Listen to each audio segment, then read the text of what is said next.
Assalamualaikum warahmatullahi wabarakatuh. Di sini kami akan presentasikan hasil kelompok kami.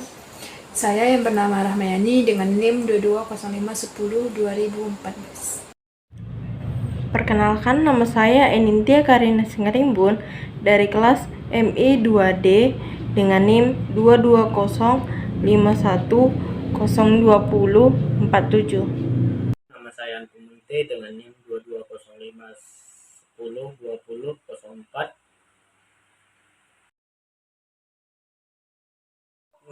MDS dan Agnes yang berkaitan dengan etika, yaitu yang pertama, melakukan tindakan kekerasan atau penganiayaan yang mengakibatkan korban tidak sadarkan diri atau tak berdaya. Yang kedua, salah satu pelaku merekam kejadian tersebut dan memviralkan video dari hasil rekaman ke sosial media sehingga banyak orang-orang yang merugikan hal tersebut. Karena kita tahu bahwa MDS ini adalah seorang anak pejabat yang juga orang yang sangat penting di negara ini. Harga diri David itu menurun karena di dalam sebuah video yang viral, ia merasa bahwa dirinya tidak ada harga dirinya karena dianiaya sampai tidak berdaya, dan karena dia laki-laki, dia merasa dirinya itu seperti laki-laki yang harga dia sebagai laki-laki itu menurun. Manajemen stres yang dialami David itu seperti dia mengalami stres seperti depresi atau kacau atau terbayang-bayang apa yang terjadi kepadanya, bahkan bisa menjadi trauma untuk dirinya. Kalau dia laki-laki, dia bisa menurun harga dirinya sebagai laki-laki. Kemungkinan besar akan terjadi kepada dirinya David seperti adanya perubahan sikap atau perilaku, atau menjadi pendiam, murung, cemas, menutup diri, takut bergaul dengan orang lain setelah apa yang terjadi kepada dirinya. Kalau berkaitan dengan etika itu, seharusnya mereka tidak harus seperti itu, karena kita tidak tahu bagaimana pemerintah itu seperti apa mengatur untuk rakyat, dan sebagai BEM itu kita tidak harus ikut-ikut masalah seperti itu, dan kita harus cari tahu dulu kenapa mereka melakukan hal seperti itu. Sebagai mahasiswa itu kita tidak boleh terlalu mencampuri atau tidak ada kesopanan untuk yang lebih tua atau lebih ke pemerintahan. Ya, karena mereka melakukan didasari dengan pemikiran dan fakta. Mereka mengkritik pemerintah dengan hal seperti gambar di atas, karena menurut mereka kebijakan yang dilakukan pemerintah banyak merugikan para masyarakat yang bekerja sebagai buruh dan petani. Nomor 2, bagian C. Soalnya, apabila Anda adalah teman sekampus dengan mereka, tindakan apa yang akan Anda lakukan sehingga mahasiswa tersebut sadar akan tindakannya? Jawaban yang kami buat, menurut kami cara mengkritik seperti itu justru tidak efisien.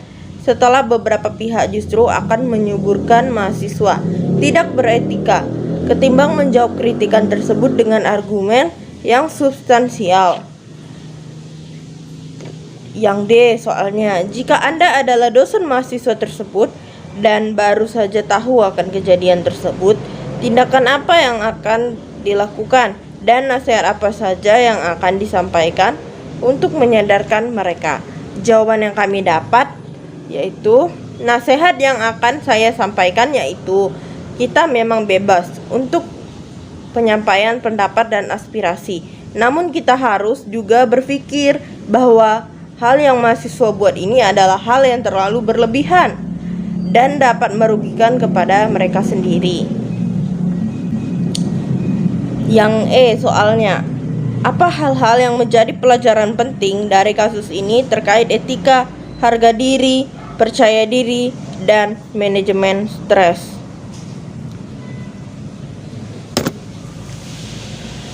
Jawabannya, perasaan penting yang terdapat pada kasus ini adalah untuk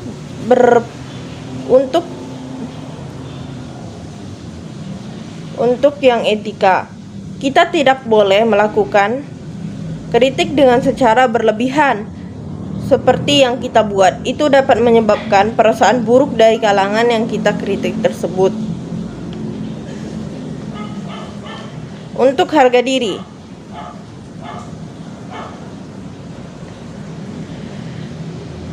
kita memang berhak menyampaikan pendapat kita, namun kita juga harus memperhatikan siapa yang ingin dikritik, dan juga kita harus menjaga harkat martabat dari seseorang yang dikritik.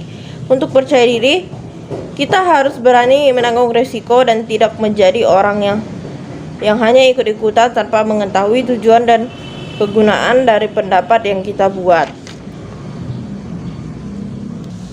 Lalu manajemen stres yang terkait dengan etika, yaitu misalnya nih, kita kerja terus kita stres kan, karena kita stres jadi kita kerja kayak amburadul gitu kan, kayak kita stres karena kita stres padahal ada orang baik menyapa kita tapi kita tidak menyapa dia dengan baik, kita marah-marah. Itu salah ya. Itu kan itu termasuk dengan etika.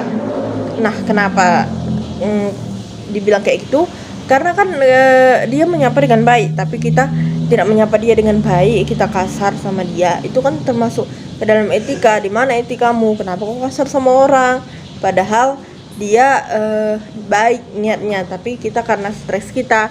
Jadi cara menanggulanginya, kita kalau stres jangan melampiaskan sama orang lain, maupun itu melibatkan etika ataupun tidak. Tapi sebenarnya pada umumnya manajemen stres itu terkait dengan etika, seperti contoh yang saya bilang tadi.